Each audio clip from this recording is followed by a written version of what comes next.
अस्सलाम वालेकुम dear viewers. हमने पिछले लेक्चर में देखा जी कहाँ तक 16 दिसंबर तक देखा है, 12 दिसंबर तक हमने इसको देखा है। तो अगला लेक्चर मैंने इसलिए तो कह दिया था जी हम आगे देखेंगे क्योंकि एक कॉन्सेप्ट ज़रा क्लियर हो जाए, फिर दूसरे कॉन्सेप्ट पे यहाँ पर आ गया है ट्रेड डिस्काउंट वाला। तो फिर हम उसके बाद हमने कहा जी दूसरे कॉन्सेप्ट पे अपने चलेंगे। तो अच्छा जी अब हम इसके ऊपर आ जाते हैं दूसरे कॉन्सेप्ट के ऊपर। तो उसने अब कहा जी sold goods to Ali and allowed him 10% trade discount 18,000 rupees. अच्छा ठीक है, हम यहाँ पर एक एंट्री बना लेते हैं। पहले 16 दिसंबर डेट, ठीक है। उसके बाद कहता है जी सोल्ड गुड्स टू अली। अच्छा सेल की है उसने, अली को सेल की है, ठीक है। अली को उसने सेल की है। तो सेल क्या होती है पहले ही आपको पता है, सेल हमेशा क्रेडिट होती है टू सेल्स और डेबिट क्या होगा, फिर जाहिर है अली डेबिट हो जाएगा। कितने से करेंगे, 18,000 से नहीं। उसने आप इसमें देखें दूसरी चीज़, इसलिए लेक्चर को हमने शॉर्ट कर दिया था लास्ट टाइम कि आपको अगला कॉन्सेप्ट अगले लेक्चर में सिखा दें। तो 10% उसने डिस्काउंट भी दिया है। अब आपने क्या करना है, आपने भी इसको डिस्काउंट देना है, ठीक है। डिस्काउंट की क्या आप करेंगे, अब उसने कितने परसेंट डिस्काउंट दिया है, 18,000 का डिस्काउंट दिया है। 18,000 में से कितने का डिस्काउंट दिया उसने, 10% का डिस्काउंट दिया। तो हम करेंगे 10 डिवाइडेड बाय 100, ठीक है। और इसके बाद इसकी निकल आएगी कैलकुलेशन, आप कर कर देख लें, मैंने इसको कैलकुलेटर में कर ली है। तो 1800 निकली है, ठीक है। 1800 इसकी कैलकुलेशन मैंने चेक की है तो निकली है। अब उसने कितने का डिस्काउंट दिया है, 1800 का डिस्काउंट दिया है 18,000 में से, ठीक है। तो अगर आप इसको क्या कर दें, 18,000 में से माइनस कर दें 1800 को, ठीक है, यानी कि 18,000 माइनस 1800, फिर क्या होगा इज इक्वल टू, वो बन जाएगा आपका 16,200, ठीक है। तो अब एंट्री क्या होगी फिर, 16,200 डेबिट एंड 16,200 ही क्रेडिट हो जाएंगे, ठीक है। अब यहाँ पर आप नरेशन क्या लिखेंगे जी, सोल्ड गुड्स टू अली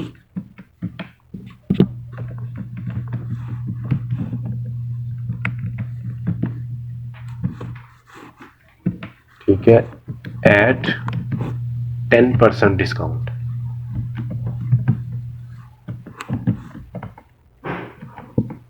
ठीक है। अच्छा जी नेक्स्ट पर आ जाए। अब 22 दिसंबर को क्या कहता है, कैश रिसीव्ड। कैश रिसीव्ड किससे किया है जी, cash received from Mohammad Rauf in full settlement of his account 22,800। क्या कहता है जी, हमने 22,800 से रिसीव किया उसका, पैसे किससे किए हैं रिसीव, और मोहम्मद रऊफ से किए हैं। अच्छा 22,800 की हैं।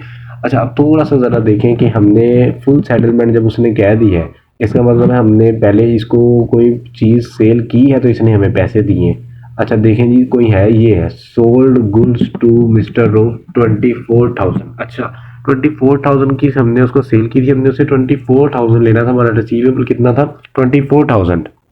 24,000 वाज रिसीवेबल, हमारा 24,000 रिसीवेबल था, लेकिन उसने फुल सेटलमेंट करने के बाद हमें दिए 22,800। इसका मतलब ये है हमने उससे 1200 का डिस्काउंट दे दिया है। अब हम इधर एंट्री का पास करेंगे कि 22 दिसंबर की एंट्री होगी और क्या लिखेंगे, हमने क्या रिसीव किया है, कैश रिसीव किया है, कैश को कर देंगे डेबिट। और हमारा एक्सपेंस क्या होता है, आपको बताया था एक्सपेंस भी डेबिट होता है। तो डिस्काउंट क्या किया है, हमने दिया है, डिस्काउंट अलाउड मैंने बताया था, ये भी डेबिट होगा, ठीक है। डिस्काउंट अलाउड, ठीक है, और डेबिट हो जाएगा। और क्रेडिट किसको करेंगे, पैसे किससे लिए हैं भाई, रऊफ से पैसे लिए हैं ना, तो रऊफ को क्रेडिट कर देंगे, लेने वाले को थोड़ी बोलते हैं, जिससे पैसे लिए उसको भी याद रखना है, ठीक है। कैश कितना रिसीव किया हमने, 22,800, और डिस्काउंट कितना दिया है, 1200। और हमारी अब इन दोनों को टोटल करेंगे तो कितने पैसे बन जाएंगे जी, 24,000। ये एंट्री हो गई जी 24,000 की, फुल सेटलमेंट उसने बताया था हमें, ठीक है। हमने उसकी भी मान ली, फुल सेटलमेंट भी कर दी, और स्टेटमेंट की भी पूरी हो गई, ठीक है। और अपना भी हमारा जो पैसे थे वो भी पूरे वापस हमारे आ गए, यानी कि डिस्काउंट जो हमने दिया है वो हमने उसको अपना एक्सपेंस नोट करके डेबिट कर दिया। अच्छा अब देखें जी, नेक्स्ट एंट्री क्या है 25 दिसंबर की। ठीक है, 25 दिसंबर को अब हम यहाँ पर पहले इसकी नरेशन लिख लें। नरेशन क्या लिखेंगे जी, कैश रिसीव। ठीक है, कैश रिसीव किया है आफ्टर डिस्काउंट कर दें।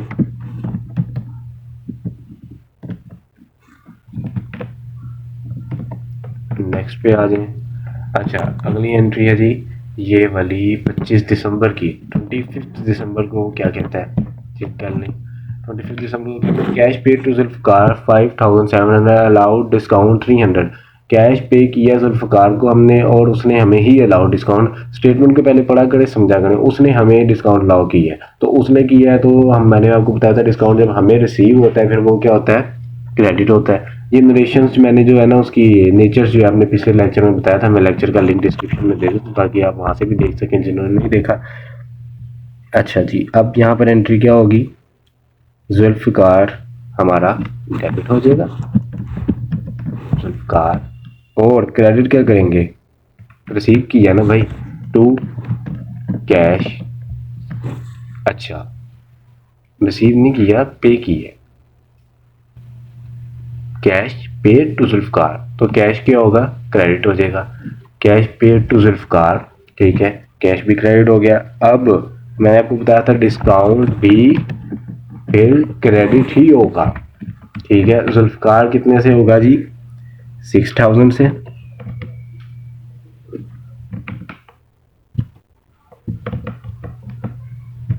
कैश कितना पे हुआ है, 5700 और 300 हमारा डिस्काउंट जो हमने रिसीव किया।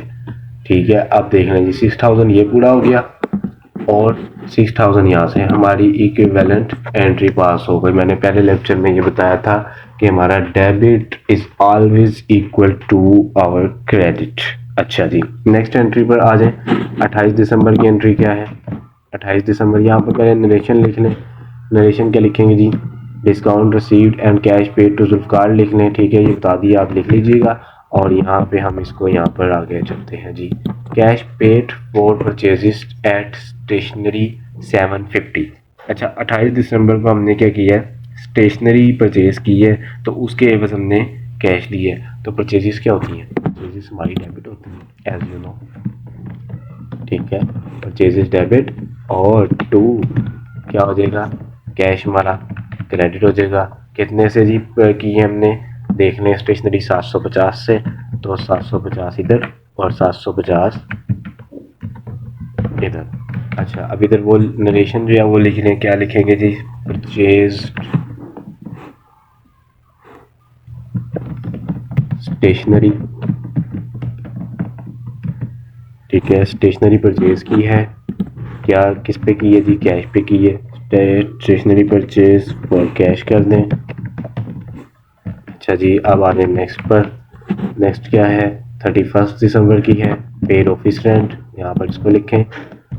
ठीक है, पेड ऑफिस रेंट वो हमारा क्या है, रेंट जो है वो डेबिट हो जाएगा क्योंकि एक्सपेंस हो रहा है ना, रेंट जो है वो हमारा डेबिट हो जाएगा। और क्या होगा जी, उसने लिखा है पेड, कैश पे किया जी, टू कैश कर दें। ठीक है, रेंट कितने का था जी, 24,000 का, 2400 एंड 2400 ही हमारा कैश किया। यहाँ पर लिख लें जी रेंट पेड। ठीक है, इसी तरह अपनी नेक्स्ट एंट्री पर आ जाए, गुड्स रिटर्न। अच्छा जी, थोड़ी एंट्री आई है, ये भी एक कॉन्सेप्ट है। Goods return to Zulfiqar 1500। मैंने पहले लेक्चर, फिर यार वो बेसिक लेक्चर है उसको देखेंगे तो आपको जो है ना वो इंशाल्लाह इसकी बिल्कुल बहुत अच्छी तरह से समझ आ जाएगी। परचेजेस हमारी क्या होती हैं, डेबिट होती है। ओके, परचेजेस डेबिट होती हैं। तो गुड्स रिटर्न टू जुल्फ़कार, ठीक है, जुल्फ़कार को हमने जो उसको खरीदी थे, उससे गुड्स परचेज किए थे, ठीक है, उसको हमने 1500 के वापस कर दिए, जुल्फ़कार को वापस कर दिए। यानी परचेज जब की थी तो हमने परचेज को डेबिट किया होगा और जुल्फ़कार साहब को हमने क्रेडिट किया होगा। अब क्या करेंगे, जुल्फ़कार को क्रेडिट, डेबिट सॉरी, और टू परचेजेस रिटर्न को क्या करेंगे, परचेजेस रिटर्न हमारी हो जाएंगी क्रेडिट। ठीक है, इधर आ जाए, कितने से जी, उसने क्या 1500 से 1500 से ये। ठीक है, अब यहाँ पर नरेशन लिख दें जी, गुड्स रिटर्न टू जुल्फ़िकार। ठीक है, अब लास्ट एंट्री है 31 दिसंबर की। 31 दिसंबर को क्या की जी, हमने सैलरी दी है स्टाफ को। सैलरी कंपनी का एक्सपेंस है, स्टाफ की इनकम है। अब कंपनी की हम लेजर बना रहे हैं तो पेड उसने क्या पे की है। ठीक है, या किसी बिजनेस इंडिविजुअल का बना रहे हैं जिसका भी सुने, आप नरेशन को समझेंगे ना या एंट्री को समझेंगे तो आपको बेहतर तरीके से आप इसको कर सकेंगे। Paid salaries to staff. ठीक है, स्टाफ को सैलरी दी है तो सैलरी हमारा क्या है, एक्सपेंस। सैलरीज को हम क्या कर देंगे, डेबिट। और टू इसको जी कैश में की होंगी क्योंकि हमें किसी चीज़ का जिक्र नहीं किया हुआ। ठीक है, सैलरीज को क्या करेंगे हम 2700 से डेबिट, और कैश को क्या करेंगे 700 से क्रेडिट। अच्छा, अब यहाँ पर लिख दें जी पेड सैलरीज। ठीक है, टू स्टाफ कर दें।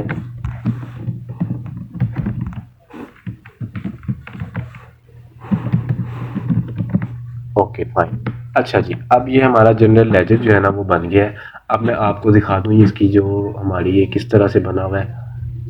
ठीक है, अब आपने क्या करना है, इसके बेहतर है कि आप इसको वापस अनफ्रीज कर लें। ठीक है, अनफ्रीज करके हम यहाँ पर इसको देखते हैं।